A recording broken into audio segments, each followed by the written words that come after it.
नमस्कार. आज आपण लांब शरीर असणाऱ्या, सरपटणाऱ्या, खवले असणाऱ्या आणि पृष्ठवंशी अशा प्राण्याबद्दल माहिती घेणार आहोत, ज्याचं नाव आहे साप. साप पाहिल्यानंतर किंवा सापाचं नाव ऐकल्यानंतर आपण लगेच घाबरतो. कारण त्याच्या सर्पदंशाने माणसाला मृत्यू येतो. परंतु घाबरण्याचं काहीही कारण नाही. कारण सगळेच साप हे विषारी नसतात.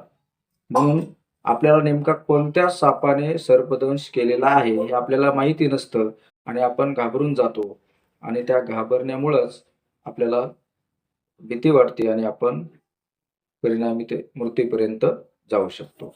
परंतु लगेच न घाबरता त्यावर प्रथमोपचार काय करावे, जेणेकरून आपल्याला सर्पदंश झालेला आहे, तर ते दंशाचं विष आपल्या शरीरामधून कसं बाहेर काढता येईल, त्यासाठी घरच्या घरी काय उपाय करता येईल, असा प्रभावी आणि रामबाण उपाय या व्हिडिओमध्ये मी तुम्हाला सांगणार आहे. सर्वप्रथम की सापाच्या जाती एकूण किती आहेत? तर जगभरामध्ये आपण बघितलं, तर जगामध्ये सापाच्या 3000 ते 4000 एवढ्या प्रजाती आहेत आणि एवढ्या प्रजातीपैकी फक्त 700 साप विषारी आहेत. सापाच्या ज्या काही 700 प्रजाती आहेत, तेवढ्याच विषारी आहेत. भारतामध्ये जर बघितलं आपण, तर भारतामध्ये सापाच्या एकूण 300 प्रजाती आहेत आणि त्यापैकी फक्त 60 ते 70 एवढ्याच सापाच्या प्रजाती विषारी आहेत. आणि आपल्या महाराष्ट्रामध्ये जर आपण बघितलं, तर महाराष्ट्रामध्ये सापाच्या एकूण 52 प्रजाती आहेत आणि त्या 52 प्रजातीपैकी फक्त 12 प्रजाती ह्या विषारी आहेत. म्हणून जास्त विषारी साप हे आपल्याकडे आढळून येत नाहीत. परंतु सर्पदंश झाला, की लगेच आपण घाबरून जातो. तर न घाबरता आपल्याला दवाखान्यापर्यंत जाण्यासाठी वेळ असेल, तर तोपर्यंत आपण घरच्या घरी काय प्रथम उपचार करावा, जेणेकरून आपल्या शरीरातील सापाचं विष हे कमी होईल किंवा आपल्या शरीराच्या बाहेर निघण्यास मदत होईल. यासाठी आज एक रामबाण आणि प्रभावी उपाय मी तुम्हाला आजच्या व्हिडिओमध्ये सांगणार आहे.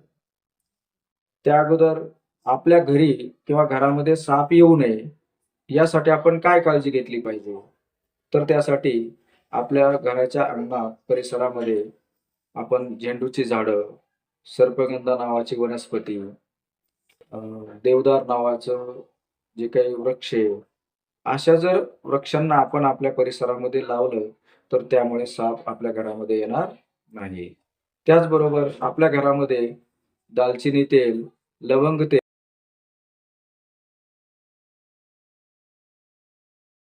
युजनॉल अशा प्रकारच्या जर वस्तू असतील, पदार्थ असतील, तर त्यामुळे देखील साप आपल्या घरामध्ये येणार नाही.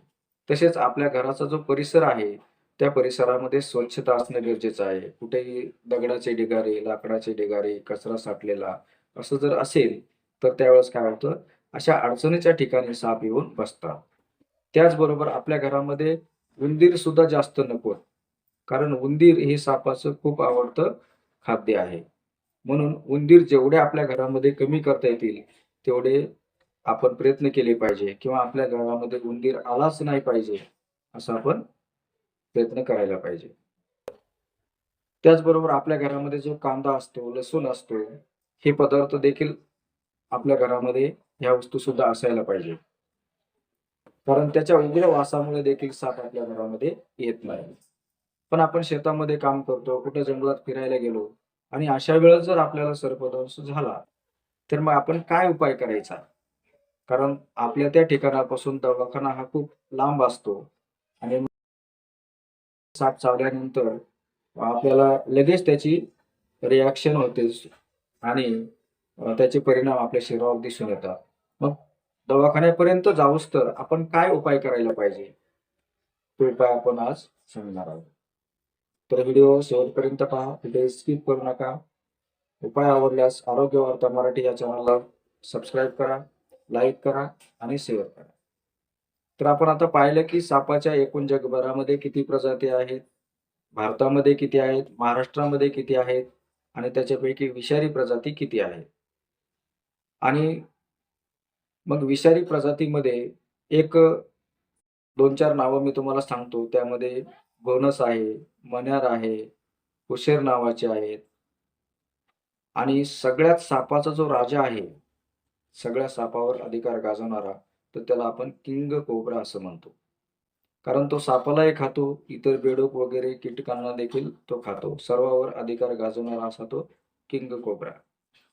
मग आपल्याला साप जर चावला, तर त्यावेळेस कधी-कधी काय होतं, की आपल्याला 10 ते 12 तासापर्यंत कुठलीही लक्षणं आपल्या शरीरामध्ये दिसत नाहीत. मग अशा वेळेस काय समजायला पाहिजे, की त्या सर्पाने आपल्याला सर्पदंश केला, परंतु कोरडा चावा त्याने घेतलेला आहे. आपल्या शरीरामध्ये त्याने विष सोडलेलं नाही. तरीही आपण प्रथम उपचार आणि दवाखान्यातील उपचार हे दोन्ही उपाय आपण करणं आवश्यक असतं. कारण कोरडा चावा जरी घेतला, तर कमी अधिक प्रमाणामध्ये थोडंफार का होईना आपल्या शरीरामध्ये विष हे गेलेलं असतं. आणि मग प्रथम उपचार म्हणून आपण काय करतो, की त्या ठिकाणी ज्या ठिकाणी सापाने दंश केलेला आहे, तिथे आपण थोडंसं चीर पाडतो, जेणेकरून ते रक्त बाहेर येईल आणि त्या रक्ताबरोबर सापाचं विष देखील बाहेर येईल. ज्या ठिकाणी साप चावलाय त्याच्यावरती आपण घट्ट काहीतरी पट्टीने बांधतो, जेणेकरून शरीरामध्ये लवकर विषाचा प्रसार होणार नाही. मग साप चावल्यानंतर आपण काय काळजी घ्यायला पाहिजे? तर आपण एकदम शांत राहायला पाहिजे. कुठलीही हालचाल करायची नाही. जर आपण जास्त हालचाल केली, तर लवकर विष आपल्या शरीरामध्ये काय होतं, ते पसरत असतं. व्हिडिओ जास्त लांब होतोय. आपण त्या उपायाची वाट पाहत आहात. चला तर मग करूया सुरुवात त्या उपायाला. तर ज्या व्यक्तीला सर्पदंश झालेला असेल, अशा व्यक्तीला आपण मोहाची फुलं आणायची आणि ती मोहाची फुलं बारीक कुस्करायची. त्याची चांगली पेस्ट तयार करायची आणि ती पेस्ट ज्या ठिकाणी सर्पदंश झालेला आहे, त्या ठिकाणी ठेवायची. त्यामुळं ती फुलं काय करतील, सापाचं जे विष आहे शरीरामध्ये गेलेलं, ते शरीरातलं विष बाहेर काढण्याचा प्रयत्न करतील. हा एक उपाय आपण घरच्या घरी करू शकतो. त्यानंतर दुसरा उपाय आहे. त्यासाठी आपल्याला एरंड लागणार आहे. एरंडाची कवळी पानं, त्याला आपण पालवी असं म्हणतो. ती एक 50-60 ग्रॅम पानं घ्यायची, चांगली स्वच्छ धुवायची आणि त्याचा अर्क काढायचा आहे किंवा रस काढायचा आहे आणि तो रस त्या व्यक्तीला प्यायला द्यायचा आहे. त्यानंतर त्या व्यक्तीला लगेच जुलाब सुरू होतील आणि त्या जुलाबावाटं त्या सापाचं जे विष आहे आपल्या शरीरामध्ये गेलेलं, ते विष बाहेर निघायला मदत होईल. एकदा दिल्यानं जर ते जुलाब लागत नसतील, तर लगेच तेवढाच डोस करायचा आहे आणि पुन्हा त्या व्यक्तीला द्यायचा आहे. त्यानंतर त्याला जुलाब सुरू व्हायला लागतील आणि सापाचं विष आपल्या शरीरामधलं काय होईल, हळू कमी व्हायला मदत होईल. तर असा हा सोपा आणि प्रभावी उपाय करून पहा. ईश्वर करो कोणाला अशी वेळ येऊ नये. परंतु आल्यानंतर हा उपाय आपण अवश्य करून पाहावा, ज्यामुळं आपले प्राण वाचतील. आणि व्हिडिओ आवडला तर आरोग्य वार्ता मराठी या चॅनलला सबस्क्राईब करा, व्हिडिओला लाईक करा, शेअर करा. पुन्हा भेटूया अशाच नवीन एखाद्या माहितीबरोबर. तोपर्यंत नमस्कार.